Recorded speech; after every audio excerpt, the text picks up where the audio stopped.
क्या अगले deputy CM या सीएम फिर मनीष कश्यप जी होंगे? जिस तरह से लगातार बिहार में आप चर्चाओं में बने हुए हैं, क्या कोई आपका इरादा है कोई अब राजनीति से जुड़ने का? लोग जानना चाहते हैं इस वक्त कि मनीष कश्यप इस वक्त जो सब देख रहे हैं, क्या वो राजनीति ज्वाइन करेंगे और किसके साथ? ना मैं कोई राजा का बेटा हूं और ना ही मैं कोई किसी पॉलिटिशियन का, ना ही मैं किसी बिजनेसमैन का बेटा हूं। और वर्तमान समय में बिहार की राजनीति में आपके पास या तो बाहुबल होना चाहिए, बाहुबली होना चाहिए, या तो आप धनाढ्य होने चाहिए जी, या तो आप किसी राजा यानी किसी नेता का बेटा होना चाहिए। अब बताइए ना, पिछले 10 साल में कौन सा गरीब परिवार का बच्चा जो है बिहार की राजनीति में आगे बढ़ा है? आप लोग बात करते हैं कर्पूरी ठाकुर की, कहते हैं कि कर्पूरी ठाकुर ने बिहार के राजनीति में बहुत बड़ा बदलाव किया।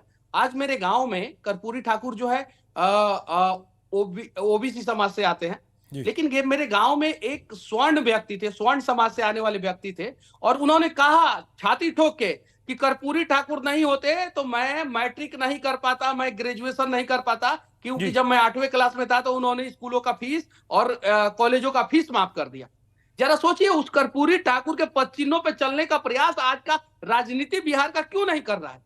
वो पता है क्यों? बिहार के लोगों के दर्द को समझ पाए, क्योंकि उनके पिताजी जो है बाल काटते थे।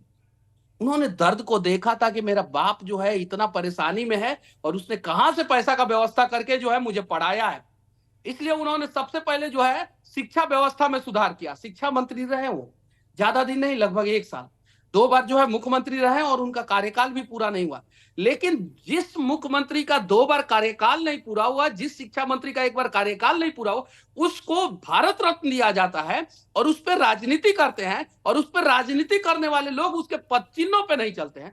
बिहार की राजनीति में जिस दिन समस्याओं से पीड़ित परिवार के बच्चे जो है ना विधानसभा में बैठने लगेंगे ना, बिहार के लोगों के समस्याओं का समाधान होना शुरू हो जाएगा।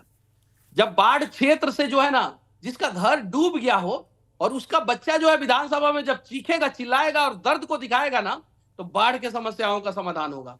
जहां पे अस्पतालें नहीं है और उसके माता पिता को परेशानी हुई है, उसकी नानी को परेशानी हुई है, उसकी दादी को परेशानी हुई है इलाज कराने में, और वहां से कोई बच्चा उठ के जो है बिहार के विधानसभा में जब चीखेगा, चिल्लाएगा ना, तो स्वास्थ्य व्यवस्था में सुधार होगा। तो ऐसे लोग अब राजनीति में बहुत कम हैं, और जो हैं वो बहुत पुराने हैं, नए तो कोई आना नहीं चाहता है। अच्छा, लोग कहते हैं कि राजनीति अब एक सवाल और है मेरा। जिस तरह से राम मंदिर को लेकर देश भर में दिवाली उत्सव मनाया गया, और आरजेडी के नेताओं के आपने बयान सुने होंगे, तेजस्वी यादव के बयान सुना होगा, तेज प्रताप जी का सुना होगा, क्या राम जी की हाय लग गई क्या, जिस तरह से अचानक से हालात बदल गए? तेज प्रताप यादव जी के बारे में मैं बोलना चाहता हूं। वो धार्मिक व्यक्ति हैं और उन्होंने सच बोला था कि राम जी अभी नहीं आए हैं। उन्होंने सच बोला था, बिहार में राम जी अभी नहीं आए हैं। अच्छा, बिहार के नजरिए से आएंगे राम जी बिहार में भी, हाँ, नहीं आए हैं। और उन्होंने सच, और वो धार्मिक व्यक्ति हैं। वो उस पूरे पार्टी में जो है इकलौते व्यक्ति हैं जो सबका सम्मान और धर्म का सम्मान भी करते हैं। मैंने एक इंटरव्यू में मैंने बोला था कुछ और काट के चलाया गया था कुछ और। उनका बात अलग है। लेकिन ये जो देखिए, अगर डिप्टी सीएम की कुर्सी पे बैठना चाहिए था किसी को लालू परिवार में, तो तेज प्रताप को बैठना चाहिए था। बड़ा पुत्र है जी, नियम के हिसाब से भी अगर देखा जाए तो तेजस्वी को कैसे मिलेगी डिप्टी सीएम की कुर्सी, ये भी जानना चाहता हूं मैं। धनानंद की कहानी सुने हैं आप? पढ़िएगा एक बार धनानंद की कहानी, कि कैसे 9 भाई बहन था धनानंद, और कैसे जो है सबसे छोटा होने के बावजूद जो है वो गुप्त वंश का आखिरी शासक, जिसको चंद्रगुप्त मौर्य ने हराया, और वो जो है सिंहासन पे बैठ गया। औरंगजेब की कहानी सुने हैं जी? वो अपने 4 भाई में सबसे छोटा था, लेकिन वो जो है राजा बन गया।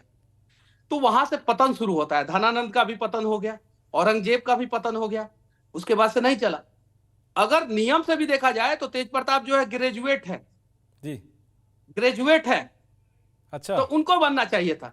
उनको जो है एक छोटा सा मंत्रालय दिया गया, छोटा सा, और उस छोटे से मंत्रालय में उन्होंने अपना जो भी किया उन्होंने किया। वो राजनीतिक मतभेद हम दोनों का रहता है और विचारधारा अलग है, मैं उनका समर्थन नहीं कर रहा हूं। उनके पिताजी जो है बिहार के मुख्यमंत्री थे, उस समय बिहार में जंगल राज आया, ये बात सही है। लेकिन लालू जी मास नेता बन पाए, तेजस्वी यादव जी मास नेता नहीं बन पाएंगे। तेजस्वी यादव जी मतलब कि एटीट्यूड में बातें करते हैं, ईगो में बातें करते हैं, एग्रेशन में बातें करते हैं। इसलिए शायद से जो है डिप्टी सीएम का कुर्सी जो है खाली होने वाला है